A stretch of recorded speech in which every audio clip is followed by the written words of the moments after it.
하나님의 말씀을 같이 보겠습니다. 로마서 16장 25절에서 27절입니다. 이번 주 우리에게 주시는 하나님의 말씀, 신약성경 로마서 16장 25절에서 27절까지.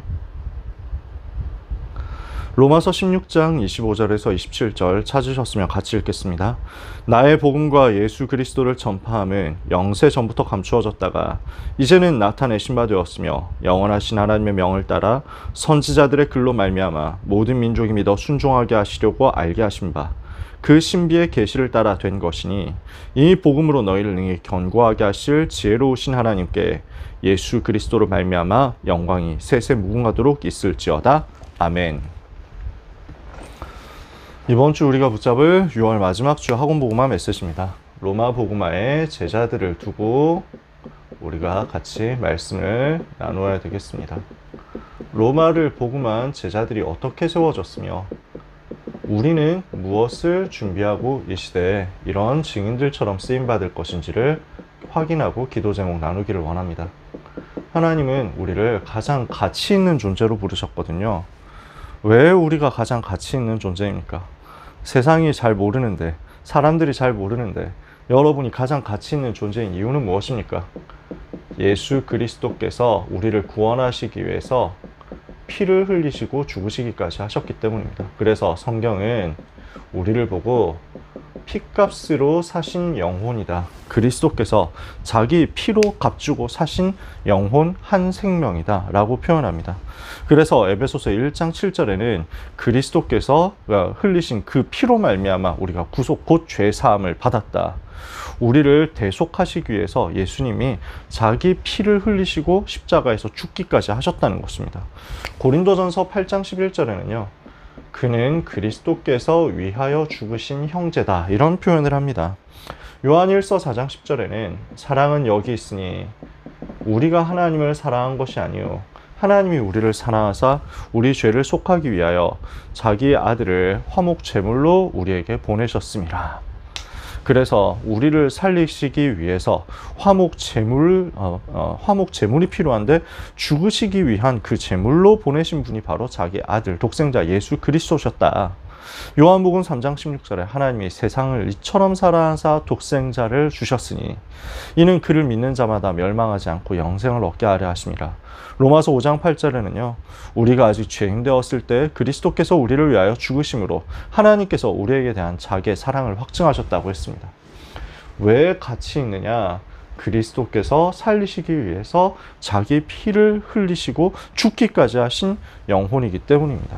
그래서 하나님은 우리에게 최고의 관심을 가지고 계신다고 성경은 이야기합니다. 이사야 43장 4절에는요. 내가 너를 내 눈에 보배롭게 여기고 존귀하게 여기고 너를 사랑하였은즉 백성들을 주어 너를 대신하고 나라들을 주어 내 생명을 대신하게 하는 것이다. 그 정도로 한 백성, 한 민족, 한 나라보다 더 소중한 존재가 구원받은 하나님의 자녀 한 사람이다. 그 정도로 보배롭고 존귀하게 여기고 사랑하신다는 겁니다. 이사야 49장 16절에는 내가 너를 내 손바닥에 새겼다. 너를 항상 기억하고 항상 잊지 않는다 라고 말씀합니다. 여인이 어찌 젖먹는 자기 아이를 잊어버릴 수 있겠느냐. 그러나 그들은 잊어버린다고 하더라도 정말 설마 그들이 엄마가 아이를 잊어버린다고 하더라도 나는 너희를 잊어버리지 않는다.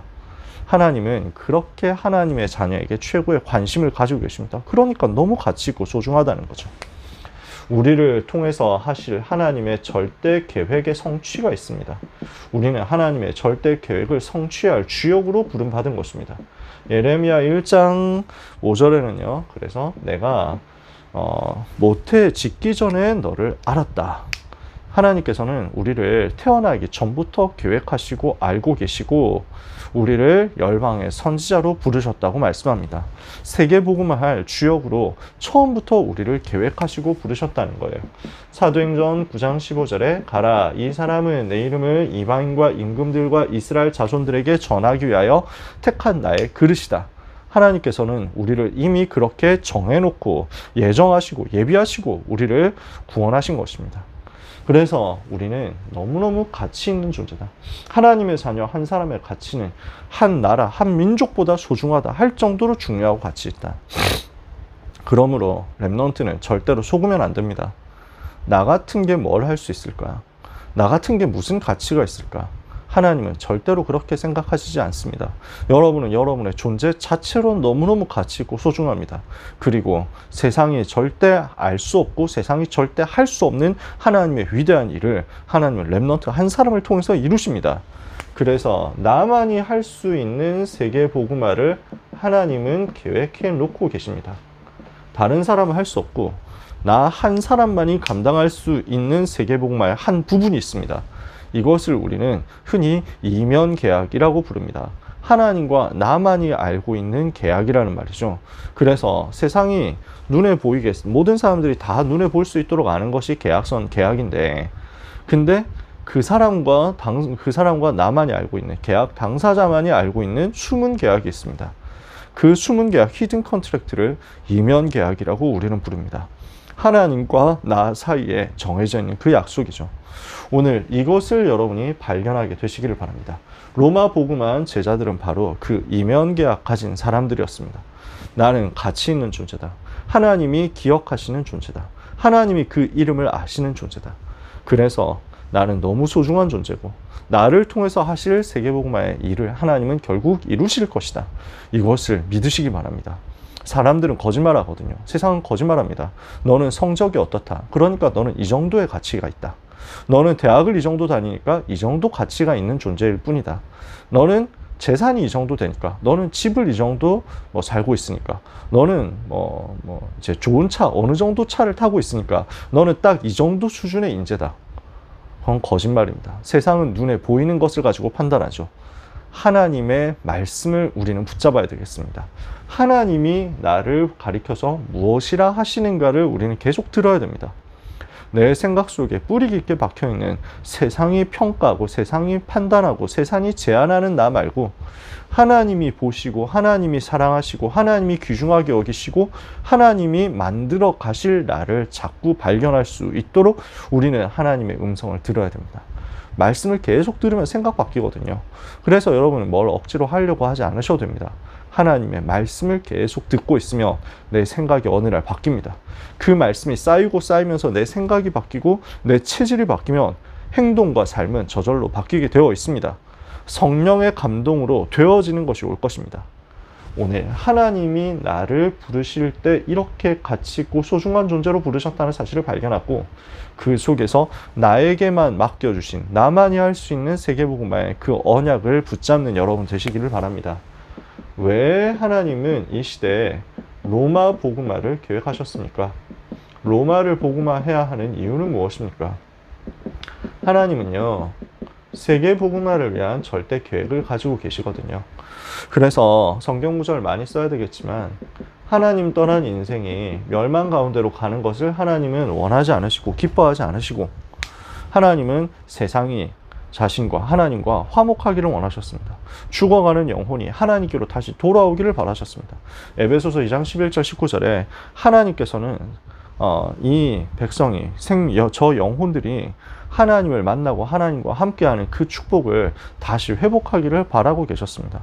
그래서 우리에게 화목 제물이 되신 그리스도를 보내시고 그 그리스도께서 하나님과 우리 사이를 화평케 하셨다. 평화롭게 하셨다. 하나님과 우리 사이에 막힌 담을 헐게 하셨다라고 말씀한 것입니다. 그 하나님 만나는 길 되신 예수 그리스도를 모든 사람이 알게 되는 것이 하나님의 소원이었습니다. 지금도 마찬가지죠. 디모데전서 2장 4절에 하나님은 모든 사람이 구원을 받으며 진리를 아는 데 이르기를 원하신다고 했습니다. 요한복음 20장 30절 31절에는 예수께서 이 책에 기록되지 않은 많은 일을 또 행하셨으나 내가 이것을 너희에게 기록하는 것은 너희로 하여금 예수께서 하나님의 아들 그리스도이심을 알게 하고 그를 믿어 생명을 얻게 하려는 것이라. 예수님이 그리스도이심을 알고 그를 믿어서 생명을 얻게 하기 위해서 하나님께서는 우리에게 말씀을 주시고 지금도 그 일을 행하고 계시는 것입니다. 이 사실이 전 세계에 증거되는 것이 하나님의 소원입니다. 마태복음 24장 14절에 이 천국 복음이 모든 민족에게 증거되기 위하여 온 세상에 전파되리니 그제야 끝이 오리라. 마태복음 28장 19절에 모든 민족, 마가복음 16장 15절에 만민, 사도행전 1장 8절에 땅 끝까지 모든 사람들이 이 복음 듣기를 하나님 원하십니다. 이 일을 위해서 하나님은 어디를 중요한 현장으로 보고 계시고 열쇠로 보고 계시느냐, 계획하셨느냐, 그게 강대국이었다는 겁니다. 세계 복음화를 위해서 핵심이 되는 것이 다민족과 후대들이 모여와 있는 그 핵심 요충지가 되는 곳, 여기로 파고들어 가라는 것이었죠. 그래서 요셉이 여기에 대한 하나님의 약속을 붙잡은 겁니다. 창세기 37장에 해와 달과 11별을 발견하고 애굽 복음화와 세계 복음화에 대한 기도 제목을 붙잡게 된 거죠. 다니엘은 어땠습니까? 다니엘 1장 1절 9절에 바벨론과 세계 복음화라는 약속을 자기 친구들과 함께 붙잡은 것입니다. 바울이 그래서 이 비밀을 발견하고 로마도 보아야 하리라 하고 언약을 붙잡은 거죠. 이 일을 위해서 바울이 준비한 것이 나옵니다. 로마서 1장 16절 17절 내가 복음을 부끄러워하지 아니하노니 이 복음은 모든 믿는 자들에게 구원을 주시는 하나님의 능력이 됨이라. 첫째는 유대인에게요 또한 헬라인에게로다. 복음에는 하나님의 의가 나타나서 믿음으로 말미암아 믿음에 이르게 하나니 기록된 바 오직 의인은 믿음으로 말미암아 살리라 함과 같으니라. 로마 복음할 수 있는 메시지를 준비한 것입니다. 두 번째, 로마 복음할 수 있는 전략을 준비했습니다. 사도행전 19장 8절 10절 제자를 따로 세우는 전도 운동이었습니다. 예수님께서 처음 제자들을 부르실 때부터 이것 확인시켜 주셨거든요. 마가복음 3장 13절 15절에 이에 12를 세우셨으니 이는 자기와 함께 있게 하시고 또 보내사 전도도 하며 귀신을 내어 쫓는 권세도 가지게 하려 하심이라라. 이런 제자들을 세워서 함께 있게 하시고 임마누엘 누리고 복음 누리는 거죠. 또 보내사 전도도 하며 복음 누리면 전도는 되어지거든요. 그렇게 복음 운동하면 어떻게 됩니까? 흑암이 꺾이는 거죠. 귀신을 내어 쫓는 권세도 가지게 하려 하심이라라. 이 일을 할 수 있는 성경적인 전도 운동해야 되겠다. 그래서 이것을 두고 바울은 회당에 들어가서 석 달 동안 담대히 하나님 나라에 대해서 강론하고 권면했습니다. 어떤 사람들은 마음이 굳어 순종하지 않고 무리 앞에서 이 도를 비방했습니다. 그랬더니 바울이 그들을 떠나서 제자들을 따로 세우고 두란노 성원에서 날마다 강론했는데 이같이 2년 동안 했더니 아시아에 사는 자가 유대인이나 헬라인이나 다 주의 말씀을 듣게 되었습니다. 바울은 로마 복음할 수 있는 메시지를 준비했습니다. 로마 복음할 수 있는 전략을 준비했습니다. 그리고 로마 복음할 수 있는 일꾼을 준비한 것입니다. 그게 로마서 16장에 나오는 귀중한 사람들이었습니다. 그래서 로마를 복음한 제자들이 어떤 사람이었냐? 중요한 한 30명 가까운 이름들이 로마서 16장에 나옵니다. 우리는 크게 세 가지 부류로 이 중요한 제자들을 정리할 수 있습니다. 첫 번째는 바울이 보내는 제자들입니다. 로마로 먼저 보내는 제자들. 그래서 이 사람들이 로마서 16장 1절부터 쭉 나오는 인물들인데 우리가 뭐 한 명 한 명 다 쓸 수 없으니까 별명들을 한번 봅시다. 바울이 이렇게 붙였습니다. 나의 보호자 베베라는 사람을 귀중한 전도자를 소개합니다. 그래서 이 베베는 겐그레아 교회의 일꾼으로서 여자 집사님이었는데 그 당시에 산업인이었던 것 같아요. 그러면서 로마서를 로마 교회에 전달하는 그 사명까지 감당했습니다. 그래서 보호자 베베 이렇게 나옵니다. 또 로마서 16장 3절 4절에는 나의 동역자들인 브리스길라와 아굴라, 브리스가와 아굴라에게 문안하라. 그들은 나를 위하여 목이라도 내어놓은 일꾼이었다. 이렇게 소개를 하죠. 자, 16장 전체를 간단하게 쓱쓱 한번 보면서 갈게요. 우리가 다 소개를 일일이 설명할 수는 없고 그냥 확인만 하는 거죠. 16장 1절부터 내가 겐그레아 교회의 일꾼으로 있는 우리 자매 베베를 너에게 추천하노니 너희는 주 안에서 성도들의 합당한 예절로 그를 영접하고 무엇이든지 그에게 소용되는 바를 도와줄지니 그가 여러 사람과 나의 보호자가 되었습니다. 그리고 3절에서 5절까지 보면요. 너희는 그리스도 예수 안에서 나의 동역자들인 브리스가와 아굴라에게 문안하라. 그들은 내 목숨을 위하여 자기들의 목까지도 내놓았나니 나뿐 아니라 이방인의 모든 교회도 그들에게 감사하느니라. 또 저의 집에 있는 교회에게도 문안하라. 그래서 아시아에 있는 모든 교회를 다 책임질 수 있을 만큼 응답받는 귀중한 일꾼인 동역자 브리스가 아굴라입니다. 그리고 16장 5절에 내가 사랑하는 에베네도에게 문안하라. 그는 아시아에서 그리스도께 처음 익은 열매니라. 열매라는 표현을 하죠. 16장 6절에 너희를 위하여 많이 수고한 마리아에게 문안하라. 7절에는요. 내 친척이요 나와 함께 갇혔던, 그래서 감옥에 갇힐 때 같이 갇히면서까지 헌신했었던 안드로니고와 유니아에게 문안하라. 그들은 사도들에게 존중이 여겨지고 또한 나보다 먼저 그리스도 안에 있는 자라. 먼저 바울의 친척들 중에서 먼저 예수님 믿는 사람이 있었던 것 같아요. 그러면서 헌신적으로 수고했던 것 같습니다.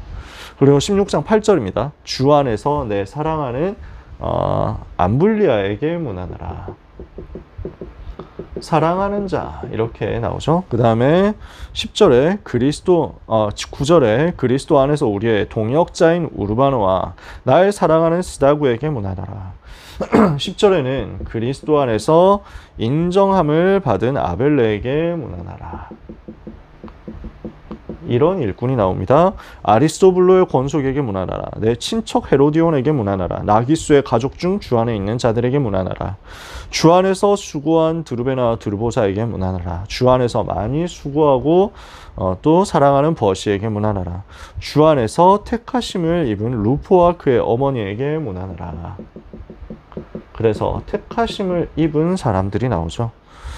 그의 어머니는 곧 내 어머니니라. 아순그리도와 블레곤과 허메와 바드로마와 허바와 및 그들과 함께 있는 형제들에게 문안하라. 빌롤로과 율리아와 또 네레오와 그의 자매와 올른바와 그들과 함께 있는 모든 성도에게 문안하라. 자, 귀중한 이런 별명들이 나오는 겁니다. 보호자, 동역자, 그리스도 안에서 열매 맺은 자, 또 많이 수고한 자, 친척, 사랑하는 자, 인정받는 자, 택하심을 받은 자. 이런 일꾼들을 바울이 세워서 훈련시켜서 로마 복음할 수 있도록 먼저 보낸 것입니다. 두 번째 종류의 사람들이 나옵니다. 바울과 함께 있는 자. 바울과 지금 동행하는 제자들 있습니다. 그래서 16장 21절부터 보면요. 나의 동역자 디모데와 나의 친척 누기오와 야손과 소시바더가 너희에게 문안하느니라. 22절에는요. 이 편지를 기록하는 나 더디오도 주 안에서 너희에게 문안하노라. 그래서 바울과 동행하는 전도팀입니다. 그래서 부교역자라고 할 수도 있고 비서들이라고 할 수도 있고 동역자들이죠. 그래서 바울이 아마 눈이 별로 안 좋았던 것 같아요. 그래서 다른 성경에 보면 너희가 눈이라도 빼어서 나를 주었을 것이다. 얼마나 너희가 나를 사랑하는지 내가 안다. 할 수만 있으면 그렇게라도 하면서 나를 도우려고 했지 않느냐. 그래서 그렇게 했던 건 아마 바울이 시력이 안 좋아서 눈병이 있어서 안질이 있어서 그랬을 것이다 라고 생각하는 학자들이 많이 있고 저도 그렇게 생각합니다. 또 다른 성경에는요. 갈라디아서에는요. 내가 이렇게 직접 너에게 큰 글씨로 쓰는 것을 보라. 자기 손으로 직접 큰 글씨로 편지를 써서 보낸대요. 글씨가 크다는 얘기는 시력이 그렇게 좋지 않다는 것에 대한 또 하나의 반증이 되거든요. 그러니까 지금 로마서 같은 중요한 편지를 쓸 때는 바울은 말로 얘기를 하고 그것을 대신 받아 적는 사람이 있었는데 그 사람이 더디오였다는 거죠. 이런 소중한 제자들이 함께 붙어 있었다는 겁니다. 그리고 세 번째 종류의 사람들이 나옵니다. 23절에요. 나와 온 교회를 돌보아주는 가이오도 너희에게 문안하고 이 성의 재무관 에라스도와 형제 구아도도 너희에게 문안하느니라. 그래서 가이오, 식주인 나왔죠. 그리고 재무관, 이 성, 지금 바울이 편지를 쓰고 있는 곳이 로마서 편지를 쓰고 있는 곳이 고린도거든요. 고린도시의 재무관인 사람이 에라스도였습니다. 또 구아도라는 사람도 있었습니다. 이 사람들은 어떤 사람들이라고 할 수 있을까요? 제자들을 파송하는 사람들. 그래서 전도자들의 배경이 되어서 전도자들을 후원하고 전도자들을 파송하는 제자들입니다. 이런 분들도 너무너무 중요하죠. 그래서 그 별명이 그 유명한 식주인이라는 별명입니다. 로마서 16장 23절. 옛날 성경에 식주인이라고 했고 요즘 성경에 나와 온 교회를 돌보아주는 이렇게 써 있습니다. 같은 말이겠죠. 먹을 것을 다 책임졌다라는 게 식주인이니까요. 이런 제자들이 있었습니다. 자, 그러면 이 인물들의 특징은 어떻습니까? 전부 나의 미션을 가지고 나의 헌신을 한 나의 스토리가 있는 별명을 가진 제자들이었다는 겁니다. 바울이 이 제자들 한 사람 한 사람 생각할 때 이런 제자였다라고 한 글자씩 소개해 줄 수 있는 그런 사람들이다. 그래서 1차, 2차, 3차 전도여행 통해서 찾아낸 제자들 중에서 그 지역에 머물러서 자기 지역을 복음화할 대표적으로 루디아 같은 사람이겠죠. 그런 인물들도 있고, 반대로 또 이제는 이분들은 움직일 수 있으니까 그래서 가서 거기서 전도운동 해라, 로마로 가서 복음운동 해라, 이렇게 뽑아가지고 훈련을 시켜서 보내는 겁니다. 이런 제자들도 있었습니다. 바울과 항상 같이 다니면서 바울의 미션을 수행하는 그런 일꾼들이 있었습니다. 여기 나와 있지 않지만 에바브로디도 같은 사람도, 디도 같은 사람도 같은 인물들이었죠. 그리고 이들을 후원하는, 보내면서 후원하는 중직자, 산업인, 전문인, 성공자들도 있었습니다. 우리는 이렇게 자기 미션을 가지고 로마 복음화에 대한 언약을 붙잡고 현장에서 준비하고 응답받는 증인들의 팀이 되기를 원합니다. 결국 어떻게 되었습니까? 로마 복음화의 결과를 우리는 역사를 통해서 알 수 있습니다. 바울보다 이 제자들이, 여기 있는 제자들이 먼저 가서 말씀 운동을 펼치고 사명자를 찾아냈거든요. 그렇게 발견한 사명자들을 데리고 로마로 도착한 바울에게 보내는 겁니다. 바울은 죄수의 몸이 되어서 로마에 도착했죠. 사도행전 28장에. 그러니까 제자들이 벌써 마중 나와요. 그러니까 바울 팀이 이것을 보고 담대함을 얻었다라고 얘기하거든요. 그래서 바울에게 사도행전 28장 30절 31절을 보면 바울이 자기 셋집에 2년 동안 머물면서 자기에게 오는 사람을 다 영접하고 예수 그리스도와 하나님 나라에 대한 것을 가르치되 그 많은 사람이 없었더라 라고 말씀합니다.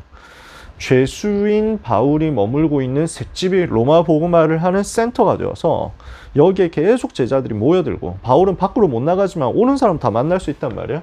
그 사람들을 만나면서 이 사람들에게 훈련시켜서 이 사람들을 집중적으로 훈련시켜서 각자 미션 가지고 자기 현장으로 또 흩어지게 만들었습니다. 여기서 곳곳에서 복음운동이 일어나게 했습니다. 이렇게 전도운동이 일어났더니 어느 정도까지 역사가 일어났냐? 빌립보서 4장 제일 뒷부분에 보면요, 로마에 있는 제자들이 빌립보에 있는 제자들에게 문안하는데 그 중에 특별히 가이사의 집 사람들 중 몇이니라, 로마 황제 가문에 있는 사람들까지 복음받을 만큼 복음운동이 로마에서 확산되는 것입니다. 이렇게 전도운동 하던 바울은 2년 후에 재판이 끝나고 끝났는지 아니면 흐지부지 됐는지 알 수는 없습니다. 아무튼 원래부터 죄가 없었으니까요. 풀려나서 바울은 성경에는 기록되어 있지 않지만 교회 역사가들의 증언에 따르면 서바나까지 갔다. 원래 계획이 그거였으니까요. 스페인이죠. 여기까지 가서 복음을 전하고 돌아오는 길에 그레데에서 복음을 전했습니다. 크레타 섬. 여기에서 복음을 전해서 제자 디도를 사역자로 남기고 또 여러 지방을 순회했습니다. 에베소로 가서 거기에 디모데를 남기고요. 디모데를 사역자로 세워서 여기서 계속 사역하도록 만들고 미션을 줍니다. 그게 디모데 전서입니다. 디도는 그레데에 있는 디도에게도 메시지를 줬습니다. 그게 디도서입니다. 그리고 니고볼리라는 곳으로 불러서 제자들을 집중 훈련시킨 다음에 여러 현장들을 순회하다가 다시 로마로 들어갑니다. 제자들을 확립하고 이제 로마로 들어가서 로마에서 복음운동 하다가 AD 67년에 네로 황제의 핍박에 의해서 순교하게 됩니다. 우리가 연대를 정확하게 알 수는 없지만 대략 바울이 복음을 받은 것을 AD 35년 정도라고 추측을 할 수 있습니다. 그래서 35년에 복음을 받은 바울이 32년 동안 전도운동 하다가 로마에서 순교하기까지, 구체적으로 아마 안디옥에서 사역을 시작한 것은 AD 한 47년에서 49년 사이라고 사람들이 생각하고 있습니다. 그래서 본격적으로 선교사로 파송되어서 전도운동을 한 시간으로 따지면 한 20년 정도죠. 20년 동안 로마 복음화할 수 있는 제자 시스템을 세워놓고 정치적인 입지가 약화되니까 거의 정신 이상자처럼 행동하던 네로 황제가 자기에게 오는 위협을 기독교인들에게 돌리는 그런 악한 짓을 했습니다. 로마에 대화재가 일어났고 여기에 제대로 대처하지 못했고 심지어 방화를 한 사람이 네로라는 소문까지 퍼지니까 그리스도인들을 방화범으로 몰아서 희생양으로 만들고 잡아서 처형한 겁니다. 그런 대대적인 첫 번째 핍박이었습니다. 그때 바울이 순교하고 베드로도 순교했습니다. 이런 핍박이 일어난 지 얼마 되지 않아서 네로 황제는 결국 자기가 했던 폭정에 대해서 반란이 일어났고 반란군들에게 쫓겨서 도망치다가 자살합니다. 그 이후 핍박은 약간 수그러들지만 한 20년 정도 지나서 도미티아누스라는 사람이 황제가 되면서 또 두 번째로 기독교를 핍박하기 시작합니다. 이런 식으로 해서 총 10명의 황제들이 250년 동안 핍박했습니다. 250년 동안 교회는 고난을 당했습니다. 그러나 복음은 없어지지 않았어요. 잔혹한 핍박이 있었습니다. 그러나 복음이 없어지지 않았습니다. 그리고 마침내 복음은 승리했습니다. AD 313년에 콘스탄티누스 황제가 이제 밀라노 칙령이라는 것을 반포하면서 기독교를 공인합니다. 로마를 복음이 정복하는 그 시간표였습니다. 이제는 예수 믿어도 된다. 예수 믿는다는 이유로 처벌받는 일은 없을 것이다. 그리고 황제 자신이 기독교의 보호자가 되는 일까지 벌어집니다. 그리고 391, 392년 정도 되어서는 테오도시우스 황제가 기독교를 국교로 인정하기까지 됩니다. 로마를 정복하는 여정이 이렇게 벌어진 겁니다. 영세 전부터 감추어졌던 것, 이제 나타내신 바 되어 세세무궁토록 하나님께 영광 돌릴 그 복음운동에 쓰임받았던 제자들을 통한 열매가 이렇게 맺혀지게 된 거죠. 자, 우리는 이번 주간에 또 평생에 찾아야 되겠습니다. 무엇을 발견해야 되겠습니까? 나는 얼마나 가치 있는 존재냐라는 것을 여러분들이 찾게 되시기를 바랍니다. 나는 어느 정도 가치 있는 사람입니까? 영세 전부터 감추어졌던 그 비밀, 그리스도의 비밀, 복음의 비밀을 통해서 구원받은 전무후무한 존재입니다. 그래서 하나님은 나를 이 시대에 부르사 전무후무한 복을 받은 존재로 세우셨습니다. 그런 나를 향해서 두 번째, 하나님은 절대적인 계획을 가지고 계십니다. 나를 향한 하나님의 계획을 발견해라. 그래서 나의 가치를 제대로 발견하고 나를 향한 하나님의 계획을 발견하는데 나만이 할 수 있는 세계복음화, 나에게 맡겨진 세계복음화가 무엇인지를 여러분들이 찾고 누리게 되시기를 바랍니다. 그러면 이것을 두고 나의 오늘은 무엇인가? 나의 오늘은 무엇을 위해서 준비된 것인가를 여러분이 발견하게 되시기를 바랍니다. 로마 복음화를 위해서 우리는 이렇게 파송될 거거든요. 이 일을 두고 우리는 준비되는 겁니다. 로마로 가기 위한 준비를 하는 오늘입니다. 그 응답의 시간표를 오늘 속에서 찾아내는 여러분 되시기를 바랍니다. 영세전부터 감추어졌던 그 복음이 이제 나타나신 바 되어 나에게 임했습니다. 오늘 나를 향해서 하나님은 절대 계획을 가지고 계시고 로마 복음화와 세세무궁토록 하나님께 영광 돌릴 그것을 계획하고 계십니다. 이것을 두고 이제 나타내신 바 된 나의 오늘에 대한 시간표를 기쁨으로 찾아내고 응답으로 누리는 여러분 되시기를 바랍니다. 그래서 말씀을 마치면서 한 가지 우리가 이번 주간에 생각해 보기를 원합니다. 바울이 별명을 붙였잖아요. 나의 별명은 뭐가 되면 좋을까요? 지금 나의 별명은 뭘까요? 그리고 나는 어떤 별명을 가지게 되면 좋을까요? 하나님이 보실 때 나의 별명은 뭘까요? 전도자들이 보는 나의 별명은 뭘까요?